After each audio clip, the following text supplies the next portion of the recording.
My name is Cecelia, and I am 68 years old. I never imagined my own son would slap me 16 times while his wife watched and laughed. Andrew was once my sweet little boy who I raised alone after his father died.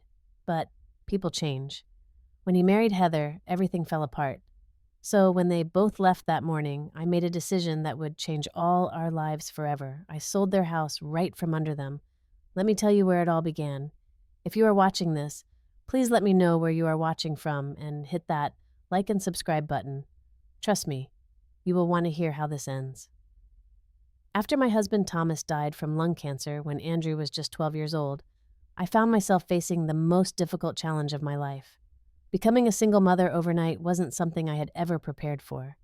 Thomas and I had been high school sweethearts, married for 15 wonderful years before the diagnosis that shattered our world.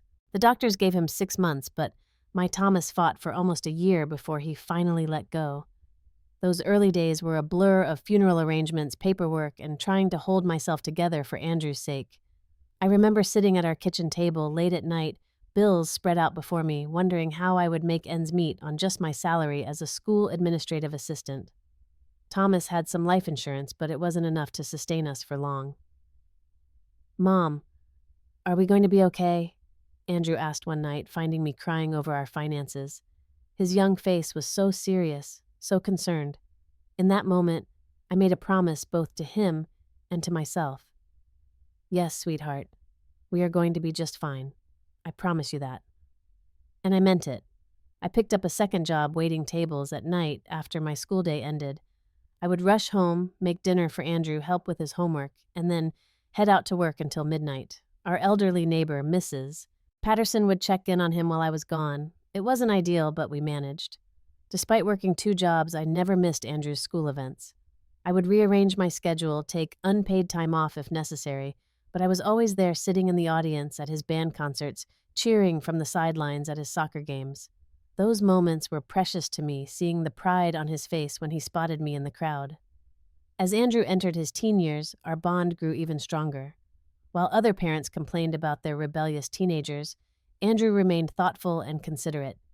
He understood our situation and never demanded the expensive clothes or gadgets his friends had. Instead, he got a paper route at 14 to earn his own spending money. "You work so hard, Mom," he told me once. "I want to help too." By the time Andrew was 17, I had managed to save enough for his college education. It meant no vacations driving the same old car for years and countless sacrifices, but seeing him open his acceptance letter to State University made it all worthwhile. "I got in, Mom, I got in," he shouted, spinning me around our small kitchen. "This is because of you. You did this." "No, Andrew," I corrected him. "You did this. Your hard work, your dedication. I just helped a little along the way." College years flew by in a blur of campus visits, care packages, and late-night phone calls about assignments and professors. Andrew studied business administration with a focus on marketing, and he thrived in the academic environment. He graduated with honors, and I couldn't have been prouder watching him walk across that stage in his cap and gown. There are certain memories that stand out so vividly from those years. The fishing trip we took to celebrate his 18th birthday, just the two of us at the lake his father used to take him to. Andrew caught a bass so big we had it mounted and it hung on his dorm room wall all through college. Or the time I came down with pneumonia during his sophomore year. Andrew drove 4 hours in a snowstorm to be with me, skipping an important exam that he had to make up later. He stayed for a week cooking soup, picking up my medications, and making sure I rested. "You took care of me my whole life, Mom," he said. "Let me take care of you for once." After college, Andrew landed a good job at a marketing firm in the city. Within 3 years, he was promoted to team leader, and he started talking about buying a house. The housing market was booming and prices were climbing rapidly. "I found the perfect place," he told me over dinner one evening. 3 bedrooms, nice yard, great neighborhood, but the down payment—" He didn't have to finish his sentence. I had been planning for this moment. The money I had set aside for my retirement could wait a little longer. "How much do you need?" I asked. The look on his face when I handed him the check for $50,000 is something I'll never forget. Pure gratitude, love, and a touch of disbelief. "Mom, I can't accept this. This is your retirement money." "Andrew, nothing would make me happier than to see you settled in your own home. And besides, it's not a gift. Consider it an investment in my future, too. He promised to pay me back, of course, though I never expected him to. What mattered was that his name would be on the deed to that beautiful colonial-style house in the suburbs. Well, his name and mine as a cosigner on the mortgage, since I had provided the down payment. When I retired at 65, it seemed natural to sell my small house and move closer to Andrew. He was thrilled with the idea, insisting that I take the guest room until I found a place of my own. We fell into an easy routine. I would have dinner ready when he came home from work, and we would talk about our days. On weekends, we would work in the garden together or catch a movie. "You know, Mom," he said one evening as we sat on his back porch watching the sunset, "having you here makes this house feel like a real home." Those were happy, peaceful days. I found a small apartment just 10 minutes away from his house, close enough to see him regularly, but giving us both our independence. I joined a book club, volunteered at the local library, and built a quiet life for myself. I thought things would always be this way between us. I thought our bond was unbreakable. I was wrong. I still remember the first time Andrew mentioned Heather. We were having our weekly Sunday brunch, a tradition we had maintained even after I moved into my own place. "I met someone at work," he said, a slight flush coloring his cheeks. "Her name is Heather. She's the executive assistant to the CEO. "That's wonderful," I replied, genuinely happy for him. Andrew had dated occasionally over the years, but no relationship had ever seemed serious. "Tell me about her."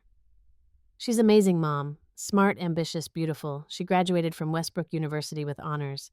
Everyone at the office respects her. The CEO practically can't function without her." His eyes lit up as he spoke about her, and I felt a surge of maternal joy. At 36, Andrew was established in his career and financially stable. It seemed like the perfect time for him to find someone special. 2 weeks later, he brought Heather to dinner at my apartment. I had spent the entire day cleaning and cooking his favorite meal pot roast with garlic, mashed potatoes, and homemade apple pie for dessert. Heather arrived wearing a sleek black dress and designer heels that probably cost more than my monthly rent. She was striking with long blonde hair, perfect makeup, and a figure that suggested regular gym visits. At 32, she was 4 years younger than Andrew, but carried herself with the confidence of someone much older. "It's so nice to finally meet you, Mrs. Turner," she said, offering a firm handshake instead of the hug I had instinctively moved toward. "Andrew talks about you constantly." "Please call me Cecelia," I insisted. "Any friend of Andrew's is welcome here." Throughout dinner, I noticed things that gave me pause. The way Heather checked her phone repeatedly under the table, how she steered the conversation back to herself whenever possible, the slightly condescending tone she used when asking about my volunteer work at the library. "That must be fulfilling for someone your age," she remarked in a way that felt more dismissive than complimentary. But what concerned me most was how Andrew seemed different around her. My normally relaxed, talkative son became quieter, constantly looking to Heather for approval before speaking. He laughed a bit too heartily at her jokes and quickly changed subjects when she appeared bored. Still, I told myself not to judge too quickly. First meetings can be awkward, and perhaps she was just nervous. "What did you think?" Andrew asked eagerly after walking Heather to her car. "She seems very accomplished," I said carefully. "But what matters is how you feel about her." "I think I love her, Mom," he confessed, and the sincerity in his voice made me push my reservations aside. 6 months later, Andrew called with news that left me speechless.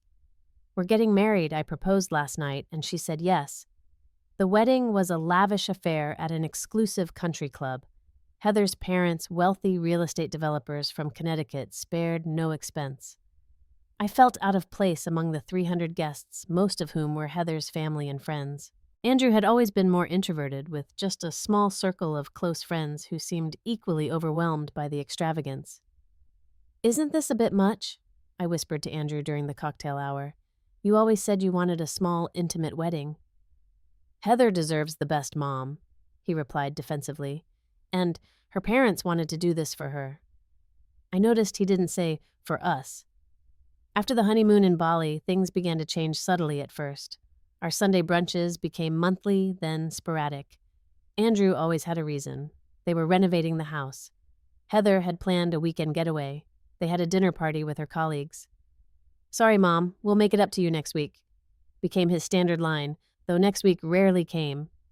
When I did see them, Heather dominated the conversations, often speaking for Andrew or interrupting him. "Andrew doesn't really enjoy fishing anymore, do you, honey?" she would say, though fishing with his father had been one of his most cherished childhood memories. Or, "We're thinking of selling that old mounted bass. It doesn't really go with our new decor." Each time, Andrew would nod in agreement, a stranger wearing my son's face. Phone calls grew shorter, with Andrew often saying he couldn't talk because Heather needed him for something. Invitations to family events came with conditions. "You can come to the Labor Day barbecue, Mom, but Heather thinks it's best if you don't mention that story about my college roommate. It embarrasses me." I had told that harmless story for years, and Andrew had always laughed along. One evening, I arrived unannounced with homemade lasagna, a peace offering of sorts. Through the dining room window, I saw them having dinner. I was about to ring the doorbell when I heard Heather's voice unusually clear through the partially open kitchen window. "Your mother is so clingy, it's pathetic how she can't let go." "She's just lonely," Andrew replied, his voice weaker than I remembered. "That's not our problem. You need to set better boundaries, Andrew. I'm your family now." I left the lasagna on the porch and drove home in tears. The final straw came at Thanksgiving. I had always hosted the holiday, but Heather insisted on having it at their house that year. I offered to help cook, but was told everything was under control. When I arrived, I found Heather's parents and extended family already seated around the table. "Oh, Cecelia," Heather said with feigned surprise. "We started a bit early. There's a place for you in the corner." The corner turned out to be a small folding table set apart from the main dining table. There was no place card, no proper setting, just a paper plate and plastic utensils. I could see Andrew watching uncomfortably from his seat beside Heather, but he said nothing. As I sat alone at that little table, I realized with perfect clarity that my relationship with my son had fundamentally changed. The kind, considerate young man I raised was disappearing before my eyes, replaced by someone who would allow his mother to be humiliated in his own home. I left before dessert was served, despite Andrew's half-hearted protests. As I drove home alone on Thanksgiving night, I wondered if I had already lost my son for good. After the Thanksgiving incident, I decided to try a different approach with Andrew. If Heather was monitoring their home phone and regular visits, perhaps I could find other ways to maintain our relationship. I began accidentally running into Andrew on his way home from work. His office was downtown, and I knew he usually stopped at the same coffee shop around 5:30 before catching his train to the suburbs. The first time I made it seemed completely coincidental. "Andrew, what a surprise!" I exclaimed, feigning shock at seeing him in line for coffee. His initial reaction was genuine pleasure. "Mom, what are you doing downtown?" "Book club meeting." I lied smoothly. "We're reading that new thriller everyone's talking about." We sat together for 20 minutes, and it felt like old times. Andrew relaxed without Heather's presence, asking about my friends and sharing stories about work projects. He didn't check his phone once. "This was nice," he said as we parted. "I've missed our talks." I made sure not to push my luck, waiting 2 weeks before engineering another coincidence at the same coffee shop. Soon, it became a pattern. Once every couple of weeks, I would happen to run into Andrew, and we would share brief, precious moments of connection. One evening, as we were saying goodbye outside the coffee shop, Andrew surprised me by saying, "Next time, let's meet for lunch instead. There's a great deli near my office." My heart soared at this invitation, the first he had extended in months. We set a date for the following week, and I spent days looking forward to it.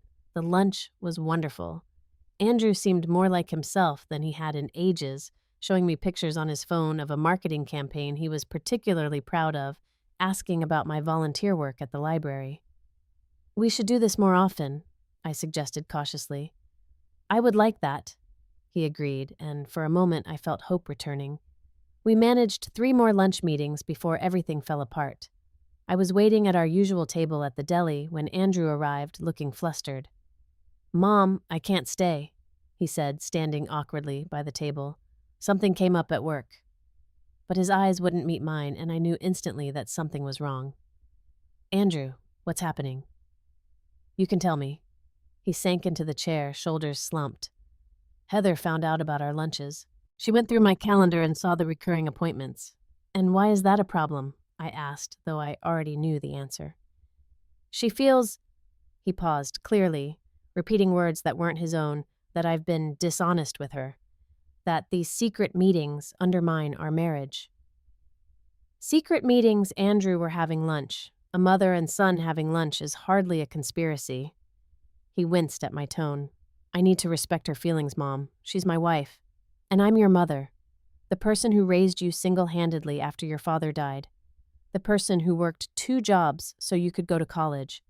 The person who gave you the down payment for that house you live in. I regretted the words as soon as they left my mouth. Andrew's face hardened. I knew you would throw that in my face eventually. Heather was right. You use money to control me. That's not what I meant. I backpedaled desperately. I just mean that I love you and I miss you. But it was too late. Andrew stood up. I need to go. Heather and I need some space from you for a while. That while turned into 3 months of complete silence. No calls, no texts, no response to my emails. I drove by their house once and saw them in the front yard, but Andrew hurried Heather inside when he spotted my car. I tried reaching out to other family members for help. My sister Jennifer lived in Arizona, but she had always been close to Andrew. I have tried calling him, she told me when I called her in tears. He says he's just busy with work, but Cecelia, I heard something strange. He asked if you had ever been diagnosed with anything psychological. What? What are you talking about? He was asking if there was any history of mental instability in the family, if you had ever been difficult when he was growing up. I was stunned into silence. The implication was clear. Someone was trying to paint me as unstable, and I had no doubt who that someone was. This suspicion was confirmed when I ran into Margaret, an old family friend at the grocery store. She avoided eye contact at first, then reluctantly admitted what she had heard. Heather's been telling people at their church that you have some serious issues, Cecelia, that you're possessive and have unhealthy attachments, that you call their house at all hours and show up uninvited. None of that is true, I protested. Margaret patted my arm sympathetically. I know that, dear. Anyone who knows you knows that, but Heather can be very convincing. In a last, desperate attempt to salvage our relationship, I sent Andrew a care package for his birthday. A handmade sweater I had been knitting for months, a photo album of his childhood, and a heartfelt card. 2 days later, the unopened package appeared on my doorstep with "Return to Sender" written across it in Heather's handwriting. The rejection was complete and devastating. I spent Andrew's birthday alone looking at old photographs and wondering where I had gone wrong. Had I been too protective? Too involved? Not involved enough? The questions haunted me night after night as I lay awake missing the son who lived just 20 minutes away but might as well have been on another planet. It was a rainy Tuesday morning when I received a call from Grace Andrew and Heather's next-door neighbor.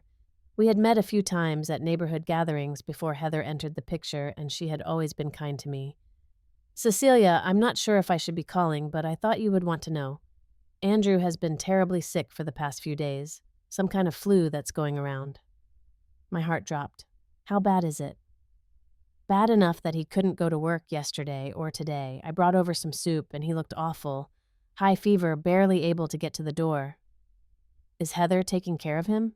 I asked, already knowing the answer. Grace hesitated. Well, that's the thing.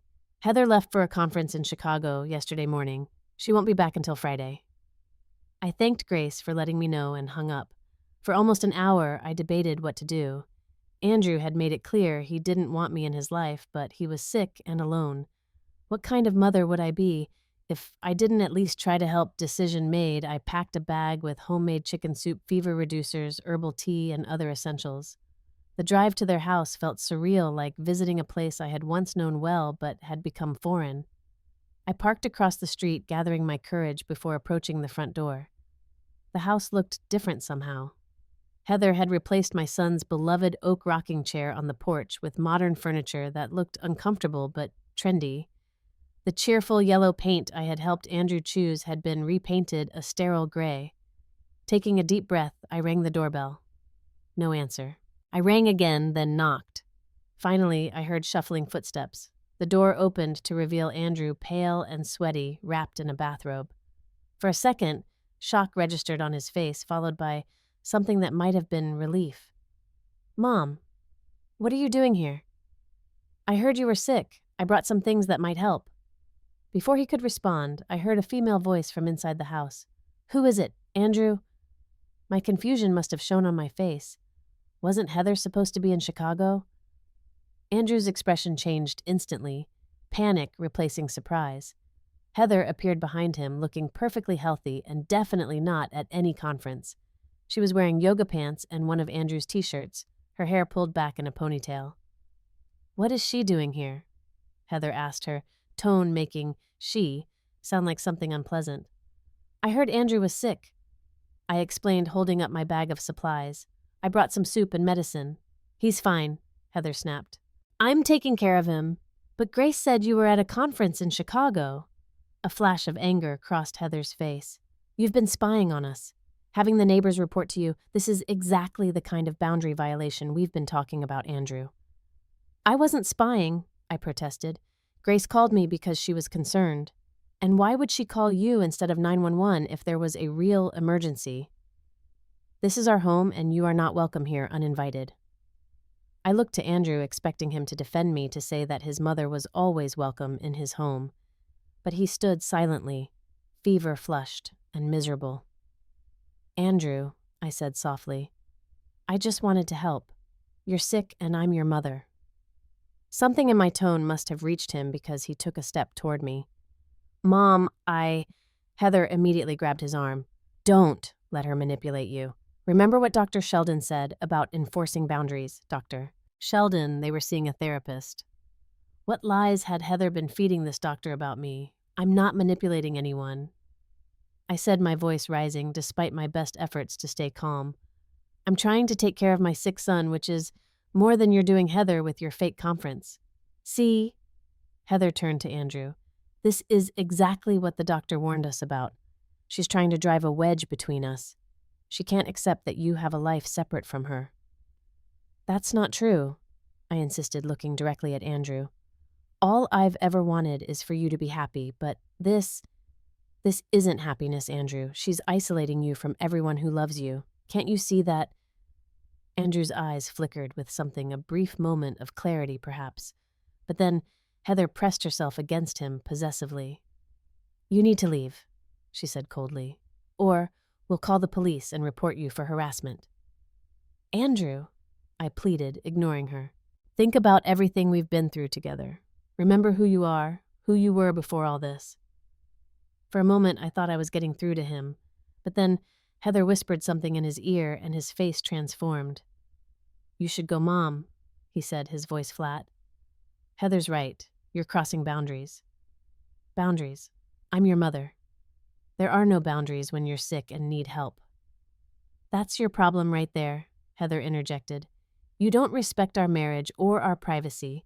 You think you still have the right to control him, but you don't. He's mine now." The possessiveness in her voice chilled me. "He's not property, Heather. He's a person, my son." "A son you obviously failed to raise properly," she shot back. "Look at him still running to mommy at his age. It's pathetic." That was when something inside me snapped. All the months of pain, rejection, and worry coalesced into righteous anger.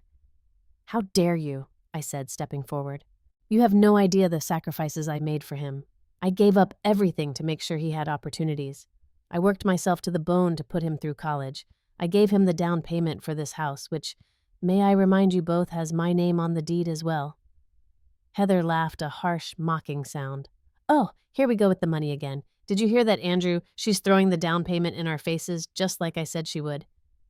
Andrew looked torn, visibly, struggling between the lifetime bond with his mother and the poisonous influence of his wife. "Mom, that's not fair," he said weakly. "I always intended to pay you back." "This isn't about the money," I cried in frustration. "This is about respect and gratitude and basic human decency. This is about the fact that your wife has systematically cut me out of your life and you've allowed it." "Don't you raise your voice in my house," Heather warned. "It's partly my house too," I reminded her. "Or have you conveniently forgotten that my name is on the deed because I provided the down payment?" Andrew's face flushed darker, whether from fever or anger I couldn't tell. "You gave me that money as a gift. You said so yourself. I gave it to you, Andrew, not to her, and certainly not so that you could use it to create a home where your own mother isn't welcome." Heather's eyes narrowed dangerously. "You bitter old woman. You're just jealous because he loves me now instead of you. You can't stand that he finally has someone else in his life. That's ridiculous. I've always wanted Andrew to find love. Real love, not whatever twisted control game you're playing." Andrew stepped forward, then swaying slightly from his fever. "Don't talk to my wife that way." "Andrew, can't you see what she's doing? This isn't love. She's isolated you from your family, from your friends. When was the last time you spoke to Kevin or Michael?" I referred to his two closest friends from college. A flicker of uncertainty crossed his face, and I pressed on. "When was the last time you went fishing or played basketball or did any of the things you used to love? She's erased who you are, and you've let her." "Shut up," Heather hissed, then turned to Andrew. "Are you going to let her talk to me like that in our home?" Andrew looked between us, clearly torn. "She doesn't care about you," I continued desperately. "If she did, she wouldn't have lied about going to Chicago. She wouldn't be preventing you from seeing your family. She wouldn't be turning you against your own mother." "I said shut up," Heather shrieked, then grabbed Andrew's arm. "Do something. Show her she can't speak to us this way. What happened next will forever be burned into my memory." Andrew, my sweet boy, who had never so much as raised his voice to me in all his 37 years, drew back his hand and slapped me hard across the face. The shock of it stunned me into silence. My cheek burned, but the pain in my heart was infinitely worse. Before I could recover, he slapped me again, and again, and again. I lost count after the 8th slap, my ears ringing, tears streaming down my face. I didn't try to defend myself. I couldn't move, couldn't believe that this was happening. 16 times. 16 slaps from the hands I had once held as they learned to write, to throw a ball, to tie shoelaces. Through it all, Heather stood watching, a smile of satisfaction playing on her lips. When Andrew finally stopped breathing heavily, she wrapped her arms around him from behind, whispering praise in his ear. "That's it, baby. You showed her. She can't control you anymore." I stood there, my face throbbing, unable to comprehend the depth of this betrayal. Andrew wouldn't look at me, his gaze fixed on the floor. With as much dignity as I could muster, I picked up my bag of soup and medicine that had fallen to the ground. "I don't know who you are anymore," I said quietly, "but you are not the son I raised." I turned and walked away, my legs somehow carrying me back to my car, though I could barely see through my tears. As I drove away, I caught one last glimpse of them in my rearview mirror. Heather triumphant, leading my broken son back into the house. In that moment, something died inside me, and something else, something harder and more resolute, took its place. The bruises on my face faded faster than the bruises on my heart. For 2 weeks after the slapping incident, I could barely function. I called in sick to my volunteer job at the library, ignored calls from friends, and spent most days sitting in my darkened apartment, replaying the awful scene in my mind. How had it come to this? My only child, the person I loved most in the world, had physically attacked me while his wife looked on with pleasure. The pain of the betrayal went beyond anything I could have imagined. Sleep eluded me. When I did manage to doze off, I would jerk awake with the phantom sensation of hands striking my face. I lost weight, my clothes hanging loose on my frame. Some mornings I couldn't find the energy to get out of bed. It was Margaret, my old friend from the grocery store confrontation, who finally intervened. After I missed our monthly book club meeting, she came to my apartment with groceries and determination. "This has gone on long enough," she declared, opening my curtains to let in the sunlight. "I'm worried about you, Cecelia." "I'm fine," I lied weakly. "No, you're not, but you will be." She busied herself making tea and sandwiches, filling my silent apartment with the comforting sounds of normality. Over lunch, I finally told her everything, including the 16 slaps. "Oh my God," Margaret gasped, reaching across the table to grasp my hand. "Have you reported this to the police? That's assault, Cecelia." I shook my head. "He's my son. That doesn't give him the right to hit you. No one has that right. I just keep thinking that if I had done something differently, if I hadn't provoked them—" Margaret's face hardened. "Stop that right now. Nothing you could have said or done justifies what he did. Nothing." Deep down, I knew she was right, but the maternal instinct to protect my child, even from the consequences of his own actions, was deeply ingrained. "What should I do?" I asked her, feeling completely lost. "First, you need to talk to a lawyer. Not about pressing charges if you're not ready for that, but about protecting yourself going forward, and about that house." The house. In my emotional turmoil, I had almost forgotten about the legal connection I still had to Andrew's home. The next day, I followed Margaret's advice and made an appointment with a lawyer, Maxwell Jenkins, who specialized in family law. He was a kind man in his 60s who listened patiently as I explained the complicated situation. "Let me get this straight," he said when I finished. "You provided the entire down payment for your son's house." "Yes, $50,000. "And your name is on the deed as co-owner." "Yes, the bank required it since I provided the down payment and co-signed the mortgage." He nodded thoughtfully. "Have you received any payments from your son reimbursing you for this investment?" "No," I told him it was a gift. I never expected repayment. "But you did expect to remain part of his life, to be treated with respect and dignity." "Of course." Maxwell tapped his pen against his legal pad. "Mrs. Turner, from a legal standpoint, you have several options. As co-owner of the property, you have the right to access it. You also have the right to sell your interest in the property." "Sell my interest?" I asked, not fully understanding. "Yes.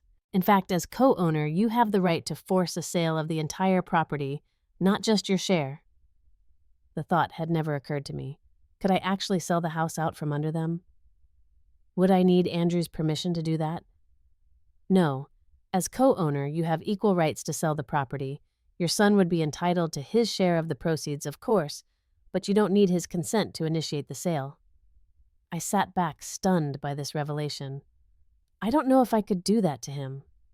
Maxwell looked at me over his glasses. "Mrs. Turner, may I speak frankly?" I nodded. "Your son physically assaulted you, 16 times by your own account. His wife emotionally abused you and manipulated him into cutting you out of his life. And this occurred in a house that you helped provide. I understand the maternal instinct to protect, but sometimes the most loving thing you can do is allow someone to face the consequences of their actions." His words resonated with something deep inside me. All my life, I had protected Andrew, smoothed his path, made sacrifices to ensure his comfort and happiness. And how had he repaid that devotion? With cruelty and violence. "What would the process involve?" I asked, surprising myself. Maxwell outlined the legal steps required to force a sale of the property. It would take time, there would be paperwork, and Andrew would eventually be notified, but it could be done. "Think about it," he advised as our meeting concluded. "This is a significant decision, but remember that you deserve justice and respect." For the next week, I thought of little else. I wavered between maternal guilt and righteous anger. Could I really do this to my own son? But then again, could I allow such a profound betrayal to go unanswered? The turning point came when I received a certified letter from an attorney representing Andrew and Heather. It formally demanded that I cease all contact and harassment, and threatened a restraining order if I attempted to visit their home again. The coldness of it, the sheer audacity of portraying me as the aggressor when I had been the one assaulted, hardened my resolve. I called Maxwell Jenkins that same day. "I want to sell the house," I told him. "How quickly can we make it happen?" Working with Maxwell, we devised a plan that would allow for a quick, quiet sale, rather than going through the lengthy process of forcing a sale through the courts, which would alert Andrew we would find a buyer willing to purchase the property directly and quickly. The real estate market was hot, and the house was in a desirable neighborhood. Maxwell connected me with a realtor who specialized in discreet, rapid transactions. We listed the property slightly below market value to attract immediate interest. Within 3 days, we had 5 offers. I selected a young couple, the Mitchells, who had just moved to town for work and needed to find housing quickly. They were willing to close in just 10 days and agreed to a confidentiality clause that prevented the realtor from placing a traditional for sale sign in the yard or advertising the listing publicly. I knew from Grace, the neighbor who had called me about Andrew's illness, that both Andrew and Heather would be out of the house on the closing day. Andrew always left for work by 7:30, and Heather had a standing hair appointment every Wednesday morning. The night before the closing, I barely slept, alternating between conviction that I was doing the right thing and gut-wrenching guilt. But when morning came, I found a strange sense of calm had settled over me. This was justice, not vengeance. Actions had consequences, even for those we love. I met the Mitchells at the title company at 9 o'clock. They were a pleasant couple in their early 30s with a 2-year-old daughter. They had no idea of the backstory, only that I was a co-owner selling my interest in the property. "We just love the house," Mrs. Mitchell gushed as we waited for the paperwork. "Especially the backyard. Our daughter will have so much room to play." I thought of Andrew as a little boy playing in our modest backyard, his laughter filling the air. For a moment, I faltered. "Mrs. Turner," the title agent was holding out a pen. "We're ready for your signature." I took the pen, my hand surprisingly steady. This was no longer about the little boy who had once needed my protection. This was about the man who had chosen to betray everything I had taught him about respect and love. I signed my name on all the required documents. The Mitchells did the same. By 10:30, it was done. The house legally belonged to the Mitchell family, who planned to move in that very afternoon. "Do you need time to remove any personal belongings?" Mrs. Mitchell asked kindly. "No," I replied. "There's nothing of mine there anymore." Before leaving, I wrote a brief note for Andrew and left it with the title agent who would be present when the new owners took possession. It said simply, "Actions have consequences. I gave you the down payment for this house out of love. You repaid that love with 16 slaps and countless betrayals. The house has been sold. Your share of the proceeds is in an escrow account. I hope someday you'll understand why I had to do this. Mom." As I walked out of the title company, I felt neither triumph nor satisfaction, just a profound sadness, and beneath that, the first fragile stirrings of liberation. I had done what I needed to do to reclaim my dignity. That afternoon, I booked a one-way ticket to Arizona. My sister Jennifer had been inviting me to visit for years. Perhaps it was time for a fresh start, far away from the painful memories this city now held. I packed only what I could carry in 2 suitcases, arranged for the rest of my belongings to be donated to charity, and surrendered the keys to my apartment. By evening, I was on a plane watching the city lights recede beneath me, feeling both broken and strangely free. The first call came as I was settling into Jennifer's guest room in Sedona. My phone lit up with Andrew's name, a sight that once would have filled me with joy, but now sent anxiety coursing through me. I let it go to voicemail. The message he left was explosive, his voice shaking with rage and disbelief. "How could you do this to us? We came home to strangers in our house, all our things piled on the lawn. You had no right. Call me back immediately." 6 more calls followed in rapid succession. I silenced my phone and sat on the edge of the bed, my hands trembling. Jennifer found me there, staring at the wall. "He found out," I said simply. She sat beside me, wrapping an arm around my shoulders. "You knew he would." "Yes, but I didn't expect to feel so—" I searched for the word. "Guilty," Jennifer supplied. "No, relieved. It's over. I've finally stood up for myself." The calls continued through the evening and into the next day, voicemails ranging from furious accusations to tear-filled pleas. Text messages demanding explanations, threatening legal action, then begging for reconciliation. I read and listened to them all, but responded to none. After 3 days, a new name appeared on my phone. Heather. Her voicemail was cold and calculated. "You vindictive old woman, you've ruined everything. Andrew is a mess because of you. We're consulting attorneys about this illegal sale. You'll regret this." I almost laughed at the irony. Now I was the one being accused of ruination when they had systematically destroyed my relationship with my son over the past 2 years. 2 weeks after the sale, a certified letter arrived from a law firm representing Andrew and Heather. It claimed the sale was fraudulent, that I had acted in bad faith, that they would be seeking damages for emotional distress and financial hardship. I forwarded it to Maxwell Jenkins, who assured me the sale was entirely legal. "They're bluffing," he said. "They have no case. Your name was on the deed you had every right to sell." He was correct. After a flurry of threatening letters, Andrew's attorney finally admitted defeat. The sale would stand. Andrew would receive his portion of the proceeds minus outstanding mortgage payments and legal fees. Jennifer helped me start a new life in Sedona. I found a small adobe-style house to rent, joined a senior center, and began volunteering at the local library, just as I had back home. The red rock landscape, so different from the leafy suburbs I had left behind, became a symbol of my reinvention. About 3 months after my arrival, I received an unexpected call from Grace Andrew and Heather's former neighbor. "I thought you'd want to know," she said without preamble. "They've separated. Heather moved out last week." "What happened?" I asked, surprised by how steady my voice sounded. "From what I understand, things fell apart after you sold the house. They had to move into a tiny apartment. Andrew blamed Heather for pushing you away. Heather blamed Andrew for having your name on the deed in the first place. They fought constantly." She paused, then added, "Andrew lost his job too. Apparently he was taking too much time off dealing with the housing situation and his own emotional state." I felt a complicated mix of emotions. Sadness for Andrew's suffering, a twinge of satisfaction that Heather had faced consequences, guilt that I had been the catalyst for so much upheaval. "Thank you for letting me know," I told Grace. "There's one more thing," she said. "Andrew asks about you. He wanted to know if I had your address in Arizona. I didn't give it to him, but I thought you should know he's looking for you." I thanked her again and ended the call sitting with this new information. Andrew was looking for me. But why? To express remorse or to place more blame, I decided it didn't matter. I wasn't ready to see or speak to him yet. The wounds were still too fresh, the memory of those 16 slaps too vivid. Life continued. I made new friends, established new routines. I started painting, something I had always wanted to try but never had time for during my working years. The deserts and canyons of Arizona provided endless inspiration. 6 months became 9, then a full year passed since the day I had sold the house. The pain had dulled to an occasional ache rather than a constant agony.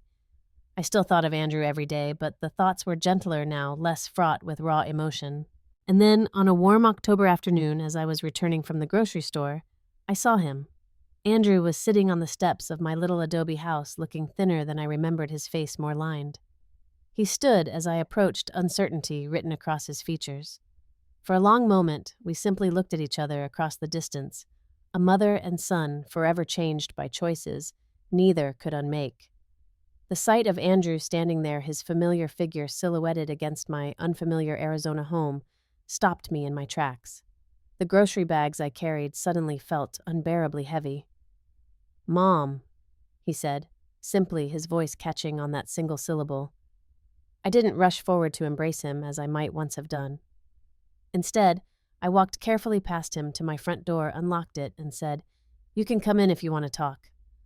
He followed me inside, hovering awkwardly in the small living room while I put away the groceries. Neither of us spoke. The silence stretched between us, filled with a year's worth of unspoken words and unanswered questions. Finally, I turned to face him. "How did you find me?"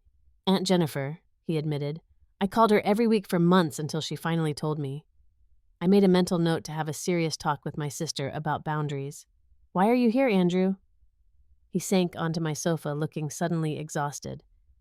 "To apologize. To try to explain if you'll let me. To see if there's any way we can start to fix what happened." I remained standing, maintaining the physical distance that mirrored the emotional chasm between us. "I'm not sure some things can be fixed," I said carefully. "What you did—" "I know," he interrupted, his eyes filling with tears. "What I did was unforgivable. I hit you. My own mother. I can still see your face, the shock and hurt in your eyes. I replay it constantly. 16 times. I said, my voice steadier than I felt. "You slapped me 16 times while your wife watched and laughed." Andrew flinched as if I had struck him. "Yes, 16 times. I counted 2 afterward when the fever broke and I realized what I had done. 16 slaps that destroyed everything good between us." He wiped roughly at his eyes with the back of his hand, a gesture so familiar from his childhood that my heart contracted painfully. "I'm not asking for forgiveness, Mom. I don't deserve that. I just wanted you to know that I understand now, about Heather, about what she did to me, to us." "What happened?" I asked, curiosity, finally overcoming my reluctance. Andrew took a deep, shuddering breath. "After you sold the house, everything fell apart. We had to move into this terrible little apartment. Heather was furious, blaming me for having your name on the deed. I was angry too at first. at the situation. He paused, seeming to gather his thoughts. But then something strange happened. Without the house, without the lifestyle, Heather had gotten used to things between us changed. She became even more controlling, more critical. It was like losing the house stripped away this facade we had been living behind. I finally sat down, though I chose the chair across from the sofa rather than joining him. I started seeing a therapist on my own, not the one Heather had chosen for us. And slowly I began to understand what had happened. How she had isolated me, turned me against you, against my friends, against anyone who truly cared about me. Why, I asked the question that had haunted me for so long. Why did you let her do that? Andrew looked down at his hands. It happened so gradually I didn't see it. She would make these small comments about you at first, little criticisms that seemed harmless, but they built up over time. She would twist things you said, make me doubt my own memories. He looked up at me, his eyes filled with shame, and I was weak. I wanted to please her. She made me feel that choosing her over everyone else was proof of my love. By the time I realized what was happening, I was so deep in it I couldn't see a way out. Until I sold the house, I said. Until you sold the house, he agreed. That was like a bomb going off in our lives. At first I was just shocked and angry, but then as the weeks went by, I started to see Heather differently. The way she lashed out at me, blamed me for everything. She even suggested I sue you, my own mother, for everything you had. She suggested that in the past too, I imagine. Andrew nodded miserably. Yes, but this time I saw it clearly. The manipulation, the control, and once I saw it in one place, I started seeing it everywhere. I listened as he recounted his slow awakening to the toxic nature of his relationship, how the loss of the house had acted as a catalyst for self-reflection and eventually separation. I lost my job, he admitted. I was so depressed, so confused I couldn't function. Heather left soon after that, said she hadn't signed up to support a failure. Despite everything, my heart ached for him. I'm sorry you lost your job. Andrew gave a humorless laugh. Don't be. It was the best thing that could have happened. It forced me to reevaluate everything. I moved in with Kevin for a while. Kevin had been his best friend from college, one of the people Heather had pushed out of their lives. He took me in no questions asked, helped me find a new job, a better one actually. I've been working as a marketing director for a nonprofit. The pay isn't what I made before, but the work is meaningful. I nodded, allowing myself to feel a cautious happiness for this positive turn in his life. And then, I prompted, and then I started looking for you. I needed to tell you how sorry I am, how ashamed. What I did was inexcusable. I don't expect you to forgive me. I just needed you to know that I understand now and I take full responsibility. The sincerity in his voice was unmistakable. This was my son. My real son, not the stranger who had slapped me 16 times. But the memory of that day still stood between us, a barrier I wasn't sure could ever be fully dismantled. I appreciate you coming all this way to tell me this, I said carefully. It means something to me that you understand what happened. But you don't forgive me, he said, a statement, not a question. I considered my words carefully. Forgiveness isn't a single moment, Andrew. It's a process. I'm working through it, but I'm not there yet. He nodded, accepting this. That's fair. More than fair. We talked for hours after that, filling in the gaps of the year we had spent apart.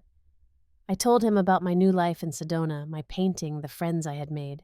He told me more about his job at the nonprofit, his ongoing therapy, his attempts to rebuild other relationships Heather had damaged. As evening approached, he asked hesitantly, "Can I take you to dinner? There's more I'd like to talk about." I agreed, and we went to a small local restaurant where the staff knew me by name. Over grilled fish and roasted vegetables, Andrew brought up the subject of the house money. I never touched the proceeds from the sale, he revealed. It didn't feel right after everything. I put it in a separate account. I'd like to give it to you. That's not necessary, I said. Half of that money was rightfully yours. Please, he insisted. I want to. Not as repayment for what I did that can never be repaid, but as a gesture. A start. I saw how important this was to him and nodded. All right, but I don't need it for myself. Perhaps we can find a good use for it together. Something like hope flickered across his face. I'd like that. After dinner, walking back to my house under a sky brilliant with stars, Andrew asked the question I had been expecting. Would it be okay if I visit again? Not right away, but maybe in a month or so. I considered this carefully. The day had been emotionally exhausting, but also healing in ways I hadn't anticipated. Yes, I decided. I think that would be okay. He didn't try to hug me when he left, respecting the boundaries I had established. Instead, he simply said, "Thank you for listening, Mom, for giving me the chance to explain. I know I don't deserve it." "Everyone deserves a chance to be heard," I replied, "even those who have caused pain." Over the next 6 months, Andrew visited regularly. Each time, our relationship thawed a little more. We used the house money to start a small foundation that provided housing assistance to single parents, turning the pain of our past into something positive for others.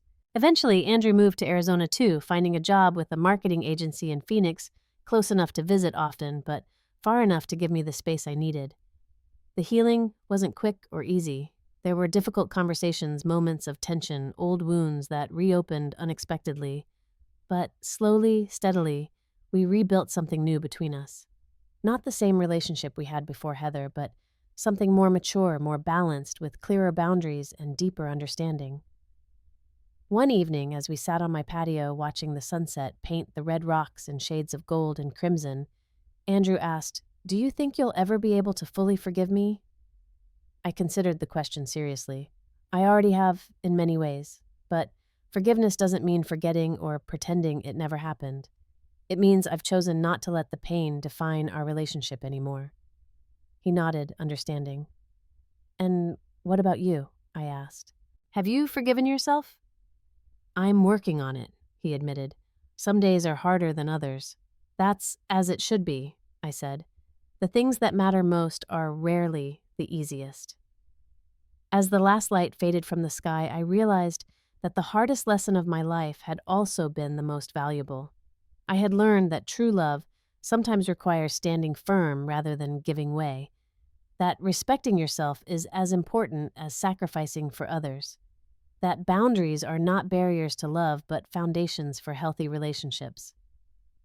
Most importantly, I had learned that even after the deepest betrayal, healing is possible, though it may take a different form than what came before. The 16 slaps that had nearly destroyed us had ultimately led to a painful but necessary transformation for both of us. Have you ever had to make a difficult decision that hurt someone you love in order to protect yourself? Would you forgive a family member who physically hurt you if they showed true remorse? I would love to read your thoughts in the comments. Please like and subscribe if this story resonated with you, and share it with someone who might need to hear that standing up for yourself isn't selfish, it's necessary. Thank you for listening to my journey, and remember that sometimes the hardest choices lead to the most meaningful healing.